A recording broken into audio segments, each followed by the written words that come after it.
Assalamualaikum warahmatullahi wabarakatuh. Shalom, Om Swastiastu, salam nama budaya dan salam kebajikan. Halo semuanya, apa kabar nih? Kami dari kelompok ke-8 ingin menjelaskan hasil penemuan kami yang berjudul Long Distance Bee Drone atau drone lebah jarak jauh. Sebelumnya, perkenalkan dulu, nama aku Fakhrunisa dengan NIM 121050057 dan temanku Aska Fajar Wijaya dengan NIM 121150055, Sodika Mawarni dengan NIM 121150048, Aulia Ramadan Situmorang dengan NIM 121150047, Alfa Jolam Sihar dengan NIM 121150054, Bonifasius Dalam Banua dengan NIM 121150037, Novel Marsadik dengan NIM 121150035, Adelia Agustina dengan NIM 121150036. Nah, gimana nih? Udah kenal semua kan dengan aku dan teman-temanku? Jadi kali ini kita akan menjelaskan mengenai latar belakang, cara kerja alat, komponen, dan manfaatnya. Oke deh, cekidot. Saya Adelia Agustina. Di sini saya akan menjelaskan tentang latar belakang kelompok 8. Mengapa kelompok 8 itu mengambil judul Long Distance Bee Drone atau drone lebah jarak jauh atau drone yang terinspirasi dari lebah, karena lebah adalah satu jenis serangga yang sangat unik dan menarik. Mengapa demikian? Karena lebah termasuk kelompok binatang serangga yang terbang hidup berkelompok. Lebah terdapat hampir di seluruh belahan dunia, kecuali di daerah kutub. Lebah bersarang di bukit, di pohon, dan di atas rumah. Lebah juga merupakan satu-satunya jenis serangga yang dapat menghasilkan makanan yang menyehatkan manusia, yaitu madu. Seperti serangga yang lainnya, lebah memiliki 3 bagian, yaitu bagian kepala, dada, dan perut. Lebah mempunyai 3 mata, 1 mata sederhana dan 2 mata majemuk. Mata sederhana biasanya berada di dekat kepala bagian atas. Mata sederhana ini berfungsi untuk mendeteksi adanya cahaya.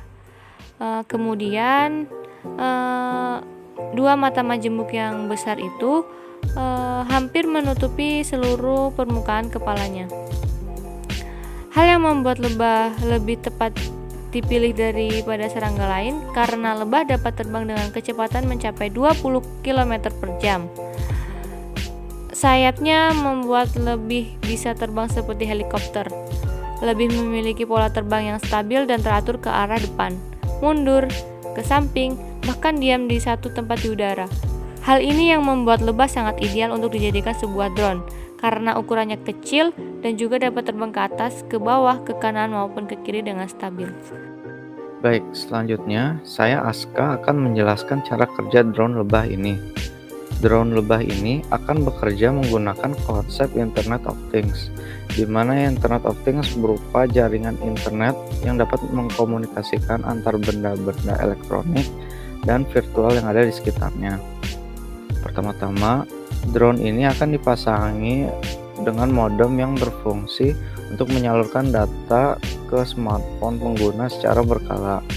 CPU yang akan dipakai dalam drone lebah ini adalah Mini Raspberry Pi. Mini Raspberry Pi ini memiliki fungsi layaknya seperti komputer pada umumnya. Melalui koneksi Wi-Fi, drone akan dikendalikan melalui aplikasi di smartphone pengguna yang sudah terhubung di server IP yang sama dengan drone.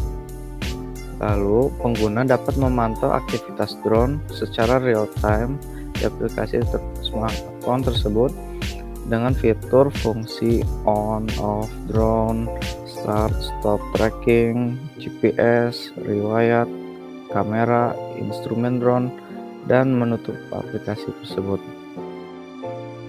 Komponen yang dipakai satu frame adalah kerangka drone yang mendukung daya tahan dan daya angkat komponen lain. Bahan dasar yang kami pakai untuk kerangka ini adalah silikon atau karbon. 2. Motor. Umumnya motor-motor ini dilengkapi dengan propeller, kap atau baut pengunci baling-baling. 3. Baling-baling. Baling-baling merupakan bagian yang bergerak untuk menghasilkan daya angkat pada kerangka drone terbang di udara. keempat, flight controller.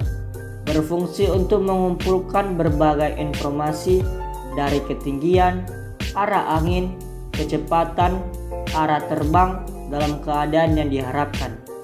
Metode yang pengiriman data yang dipakai ke radio controller melalui Bluetooth atau Wi-Fi.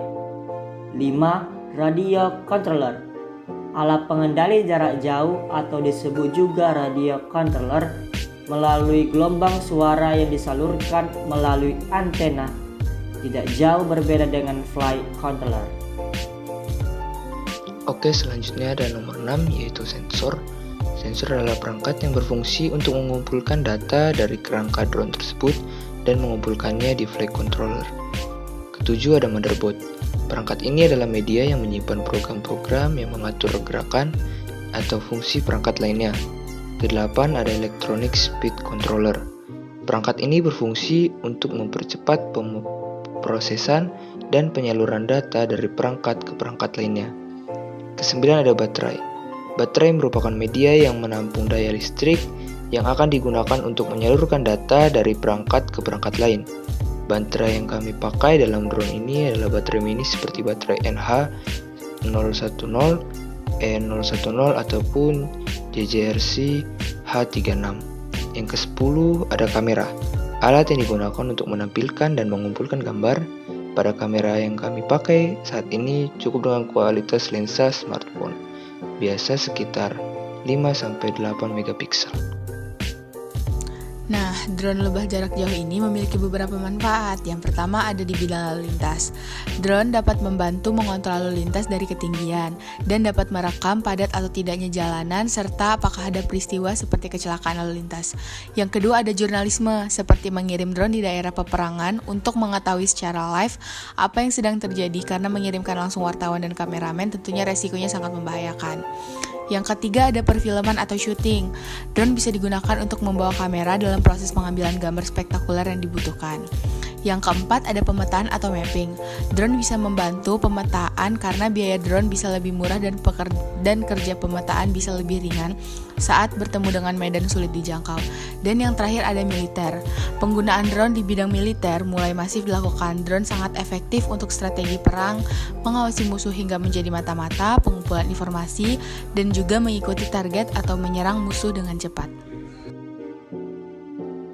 Alam, hewan, dan tumbuhan di sekitar memiliki segudang manfaat. Bisa dijadikan sumber daya, bahkan sebagai inspirasi dalam menciptakan suatu hal yang baru dengan tujuan yang bermanfaat. Misalnya drone jarak jauh yang terinspirasi dari hewan lebah. Dengan adanya drone ini mampu mempermudah pekerjaan manusia dengan beberapa manfaat yang diperoleh. Dengan adanya pengembangan teknologi, mampu menciptakan alat yang mampu menyerupai sifat dan keunikan lebah dalam bentuk teknologi. Sekian dari kami, kurang lebihnya mohon dimaafkan. Assalamualaikum warahmatullahi wabarakatuh.